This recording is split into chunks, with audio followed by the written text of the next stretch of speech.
వరద ఉధృతి విపరీతంగా పెరుగుతున్న పరిస్థితి నెలకొంది. భద్రాచలం వద్ద రికార్డు స్థాయిలో వరద పొంగి ప్రవహిస్తుంది. 3వ ప్రమాద హెచ్చరిక కొనసాగుతుంది.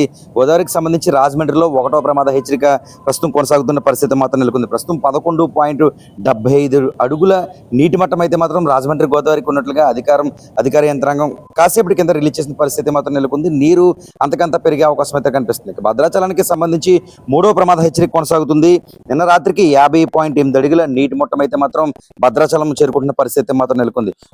ఇతర ప్రాంతాల్లో కురిసిన భారీ వర్షాల నేపథ్యంలో ఈ నీరు అంతకంత పెరుగుతున్న పరిస్థితి అయితే మాత్రం నెలకొన్నాయి. దీంతో ప్రధానంగా లంక ప్రాంతాలు ఏదైతే కోనసీమ జిల్లాకు సంబంధించి లంక ప్రాంతాలకు అత్యధికంగా ఎఫెక్ట్ అవుతున్న పరిస్థితి మాత్రం నెలకొన్నాయి. ఇప్పటికే లంక ప్రాంతాలకు సంబంధించి కొన్ని ప్రాంతాల్లో రాకపోకలకు అంతరాయం ఏర్పడిన పరిస్థితులు నెలకొన్నాయి.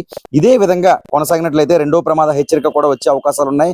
ఈ 11.8 ఏదైతే ఉందో అది అంతకంత మరొక 2 అడుగులు నీరు పెరిగిందంటే ఖచ్చితంగా లంక ప్రాంతాల్లో దాదాపు గ్రామాల్లో నీరు అనేది ప్రవహిస్తుందని చెప్పుకోవచ్చు. ఎప్పుడు వర్షాలు అధికంగా కురిసినా గోదావరి పొంగి ప్రవహించినా సరే ముందుగా గోదావరి జిల్లాలో లంక ప్రాంతాలు అత్యధికంగా ఎఫెక్ట్ అవుతూ ఉంటాయని చెప్పుకోవచ్చు. దీంతో మరలా ఇప్పుడు లంక ప్రాంతాల్లోకి నీరు ప్రవహించడంతో చాలా మంది అక్కడి నుంచి ముందస్తుగా బయటకు వస్తున్న పరిస్థితులు నెలకొంది. కొంతమంది పడవలపై అయితే మాత్రం రాకపోకలు కొనసాగిస్తున్న పరిస్థితులు కూడా నెలకొన్నాయని చెప్పుకోవచ్చు. ఇలాంటి తరుణంలో తూర్పు ఏజెన్సీకి సంబంధించి ఏదైతే సబరి నది ఉగ్రరూపం దాల్చింది అక్కడ కూడా విఆర్ పురం కావచ్చు తదితర ప్రాంతాల్లో కురిసిన భారీ వర్షాలు సబరి నది పొంగి ప్రవహించడంతో రోడ్లపైనే నీరంతా కూడా పొంగి ప్రవహిస్తుంది. దీంతో అక్కడ కూడా ప్రజలు రాకపోకలు ఈ పడవలపై కొనసాగిస్తున్న పరిస్థితి మాత్రం నెలకొంది. ఇలాంటి తరుణంలో అక్కడ జిల్లా కలెక్టర్ ప్రత్యేకంగా పర్యవేక్షిస్తున్నారు. జిల్లా పోలీసు ఎస్పీతో పాటు కలెక్టర్ కూడా ఎటువంటి ఇబ్బందులు తలెత్తకుండా కోనవరం ఏదైతే ఏజెన్సీ ఉందో అక్కడ పర్యవేక్షిస్తున్న పరిస్థితి మాత్రం నెలకొంది. అయితే ఈ నీటి మట్టం క్రమేపీ పెరిగే అవకాశం ఉందని అధికారులు కూడా అంచనా వేస్తున్న పరిస్థితి మాత్రం నెలకొంది.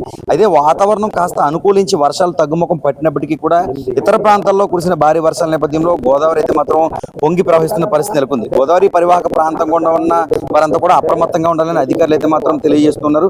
దాదాపు 3 రోజులుగా ఏపీకి సంబంధించి కూడా విస్తారంగా కురిసిన వర్షాల నేపథ్యంలో వాగులు వంకలన్నీ కూడా పొంగి ప్రవహిస్తున్న పరిస్థితి మాత్రం నెలకొన్న పరిస్థితులు నెలకొన్నాయి. దీంతో గోదావరి ఫ్లడ్ అనేది గత 2 రోజులుగా అత్యధికంగా మారిన పరిస్థితి మాత్రం నెలకొంది. ప్రస్తుతం రాజమండ్రికి సంబంధించి ఉగ్రరూపంగా పొంగి ప్రవహిస్తుంది. 1వ ప్రమాద హెచ్చరిక అయితే మాత్రం కొనసాగుతున్న పరిస్థితి మాత్రం నెలకొంది. సంబంధించిన శాఖ అధికారులు ఎప్పటికప్పుడు ఈ విషయాన్ని అయితే మాత్రం మీడియా ద్వారా ప్రజలకి చేరవేస్తున్నారు. ముఖ్యంగా దేవీపట్నం గండిపోచమ్మ ఆలయం అంతా కూడా నీటికి జల దిగ్బంధంలో చుట్టుకున్న పరిస్థితి మాత్రం నెలకొంది. అక్కడ ఈ విఆర్ పురంతో పాటు ఏదైతే చింతూరు ఈ విలీన మండలాలు ఉన్నాయో విలీన మండలాలతో పాటు ఏజెన్సీ మండలాల్లో కూడా గ్రామాల్లోకి నీరు అయితే మాత్రం చొరబడుతున్న పరిస్థితి మాత్రం నెలకొంది. ఇలాంటి తరుణంలో జాగ్రత్తలు వహించాలంటూ అధికారులు పేర్కొంటున్నారు. ఈ రాత్రికి మరింత నీరు పెరిగే అవకాశం ఉందని కూడా అధికారులు అయితే మాత్రం చెబుతున్నారు. దీన్ని బట్టి ప్రజలంతా అప్రమత్తంగా ఉండాలంటూ కూడా 3 జిల్లాలకు సంబంధించి అంటే రాజమండ్రితో పాటు ఇటు తూర్పు ఏజెన్సీకి సంబంధించి అల్లూరి సీతారామరాజు జిల్లా కలెక్టర్లు కావచ్చు వీరంతా కూడా ప్రత్యేకంగా పర్యవేక్షిస్తున్నారు. భద్రాచలం వద్ద తగ్గితే తప్ప ఇక్కడ తగ్గుముఖం పట్టిన పరిస్థితి మాత్రం నెలకొంది. భద్రాచలం దగ్గర ఇన్ఫ్లో అనేది అత్యధికంగా ఉన్న నేపథ్యంలో రాజమండ్రికి ఇన్ఫ్లో అయితే మాత్రం ప్రవహిస్తున్న పరిస్థితి మాత్రం నెలకొంది. ప్రస్తుతం వరదలకు సంబంధించి అప్డేట్ ఈ విధంగా ఉంది. లోకలైట్ అండ్ సూర్యప్రకాష్ ఉమ్మడి తూర్పుగోదావరి జిల్లా ప్రతినిధి.